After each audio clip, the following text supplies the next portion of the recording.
What's going on, guys? Welcome back to the channel. Welcome back to another episode of Greyman Operations. As you can see, we've got a mail time unboxing video for you guys today of some brand new EDC gear, hopefully EDC gear. And I also have some EDC Q&As from the last mail time that I wasn't able to get to in that video.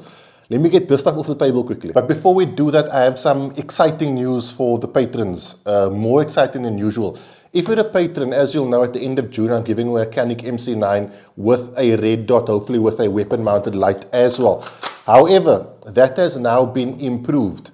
At the end of June, if you win that competition, you as the patron will get to choose. You can either get a Canik MC9 with a red dot and hopefully with weapon-mounted light, or you can get a Canik Meta SF with a red dot or hopefully with a weapon-mounted light. You are going to get the opportunity to choose. The reason I did this is because I thought to myself, not everybody wants a subcompact and not everybody wants a compact. Why not give the patron who's supporting me and wins that competition the option to choose? So end of June, that patron winner is going to get to pick between an MC9 or a Meta SF. Guys, next week, we're giving away the first of our two Cygear plate carriers. These are quote-unquote minimalist style plate carriers.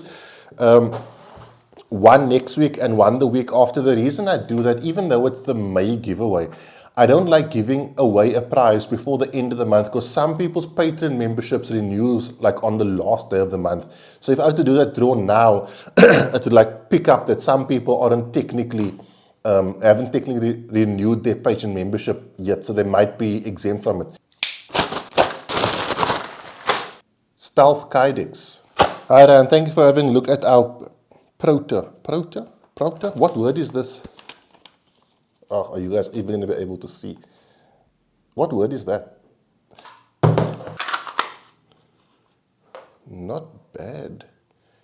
Not bad at all. Stealth Kydex, thank you so much. I will definitely be giving your holster a look and a review. On appearances, the thing is looking really good and it's got a very nice retention click. Stealth Kydex is a kind of new holster company here in South Africa, so we're going to be giving their stuff a look. Let me actually put it on.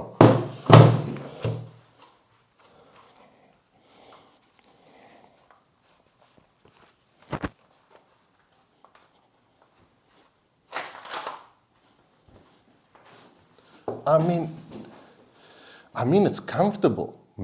I'll tell you that straight off the bat. That's hot off the press. It is comfortable. Wow, that's really nice. We're going to have to look deeper into it. Thank you very much, Stealth Kydex. I will definitely give this a look. This is from Chirdio. I don't know. It's one of my patrons. Hey Ryan, I have a Glock 19X and on your recommendation, we recently went to go try out some of the Caniks. I really like the ergonomics, especially the trigger. Do you recommend I sell my 19X and go for one of the Caniks? Or should I upgrade my 19X? Thanks so much for the awesome content. Appreciate it. I'm going to be a bit controversial here. Firstly, the Glock 19 is an infinitely upgradable firearm and there's absolutely nothing wrong with the Glock 19. Okay, I am a particular fan of the Canik for the ergonomics, for the trigger, for the value proposition. But dude, if you got a 19X, you got a really, really good pistol. And you can upgrade that sucker. Okay, you can do things to it to make it run better, to make it more ergonomic. You can change the grip profile, not by too much, but you can a bit. You know, I've seen the gunsmiths do really, really cool things. I would say, man, you know, if money is no option, then get yourself a Canik. But if you're talking about selling your X and then going for a Canik, dude, you know, if I were in your position, I'd upgrade my 19. Let it run well. Use that extra money on training because you've already got a good pistol. And at the end of the day, it isn't Glock versus Canik. It's Glock and Canik and SIG and CZ and all those things. Everybody's good at something and everybody's learning from someone else. So don't take it as a competition. Look at it as, you know, the Glocks have their advantages and the Caniks have their advantages and you've got to pick the right one for yourself.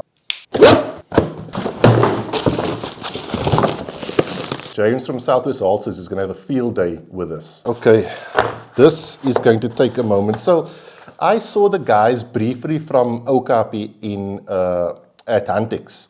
And I don't know, maybe they saw me see them, and they were like, hey, we'd really like to send you some stuff so you can have a look at like, you know, the modern Okapi knives. Okapi is a South African knife manufacturer. It's been around for like over 100 years. They're like the OG of knife manufacturers here in South Africa. And did they send me some stuff?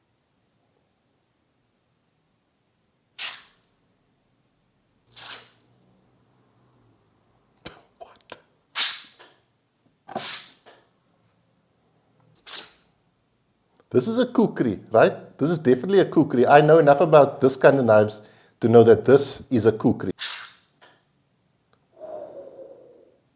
Also from Okapi, biltong knife, biltong and beer knife, folding knife, another folding knife with wood finish, another folding knife, lock knife. But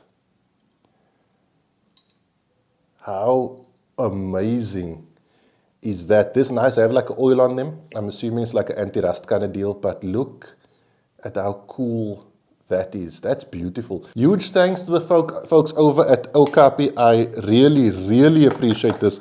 You will definitely be seeing your knives on my social media. I've never owned an Okapi before, and now I own a ton of them. Guys, in my last video where I spoke about how to prepare for intermediate to advanced level courses, someone commented very intelligently. It was on Patreon. Actually, they DM'd me. And I can't for the life of me find this DM or this person. So if you are this person, please make yourself known. They asked a very good question. What should you look to bring along for gear when you do higher level courses? Guys, most of the time, it should be the gear you live your life in. I would go so far as to say go even with the clothing that you live most of your life in. Now, if you're in a formal environment, don't go in your shirt and tie kind of thing. But like go in your casual clothing that you would spend most of your after work hours time in. But most importantly, guys, you need to go there with a solid Kydex holster. If you off-body carry, you know the problem is when you start getting to these higher level courses, right, where you're running lots of rounds, where you're running reloads, that sort of thing, then you are going to need a good quality holster. The off-body carry thing might not be the best idea. If you're running a collapsible, these nylon-style holsters, you know, I find it just holds the class up because the instructor has to pay a lot more attention to you safety-wise than to the class.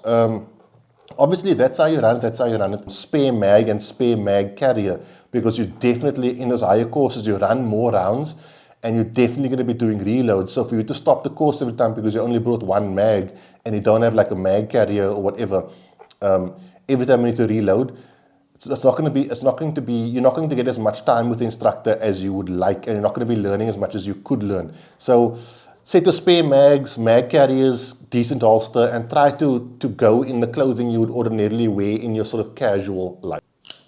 This is an N690 blade.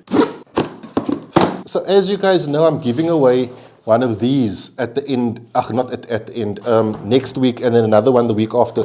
This is also from Cygear, and it's more of an overt style plate carrier. I reached out to the guys from Balver, and I asked maybe if I can do like a video about comparing these two, so that if anyone who doesn't win wants to buy a plate carrier from Cygear, they can check out basically the two different options, and I'll show in the video what the two options are and what the differences are between the more overt and the more covert. I have to be honest, guys, these Cygear plate carriers are really comfortable. I might have to just take this off Peter's hands and just not send it back to him. Maybe I should just delete him from my WhatsApp contacts. But this is a really nice, these things are like, they're so light, and this has plates in it now, so they just fit the body so well. Also, so I've been looking at this Stealth Kydex holster. It's got that built-in wedge that Tenneco has, that pretty much no one in South Africa does. So that's probably why it's so comfortable. But it is a very comfortable feeling holster. I'm very keen to bring you the review, or at least test that holster a bit more. I'm going to read this. Hey, Rad, it was awesome meeting you at Huntex and chatting for a bit. I really appreciate how down to earth and knowledgeable you were. Glad I finally got to send over some protein for you to try out. Our product is clean, local and made to support whatever kind of training you're doing, whether it's range days, gym, or just everyday carry. We really hope you enjoy the product. Would be epic to hear what you think. Take care, Aiden and the Protein crew. So I met this guy, Aiden, at Huntex, and like we were talking about like guns and stuff like that, and also talking about like working out and things. And he was like, dude, I'm the main guy at a company called Protein, which is a South African company, and I was like, I'd love to try out your stuff, not thinking that it would lead to anything, but we have some protein, whey protein, and then we also have some creatine. I'm a big fan of creatine. I use it quite often. So huge thanks for that, Aiden. I really appreciate us chatting and you actually like sending me these things. It really means a lot. I believe in physical fitness. It's incredibly, vitally important. So I'll definitely be giving this a look. I really appreciate Protein. If you are in South Africa and into fitness, please check out Protein. I'll leave them linked down below where you can find their page and stuff like that. Huge thanks to everyone who sent me things. Stealth Kydex, your holster. Is it Stealth Kydex? It is. Your holster is already intriguing me. Aiden from Protein, the guys from Okapi, Peter from Balva Tactical. Am I forgetting anyone? I don't think so. And then guys, just remember at the end of June, it's going to be an option between a Canik MC9 and a Canik Meta SF. So if you want to join on Patreon, check out the first link in the video description below if you're watching on YouTube. If you're watching on Facebook or Instagram, it's the first comment. And then next week, we're giving away a Cygear sort of low profile plate carrier. Next week and the week after. That's it, guys. I'll see you soon. Have a good week. Be safe. Train hard. Cheers. God bless.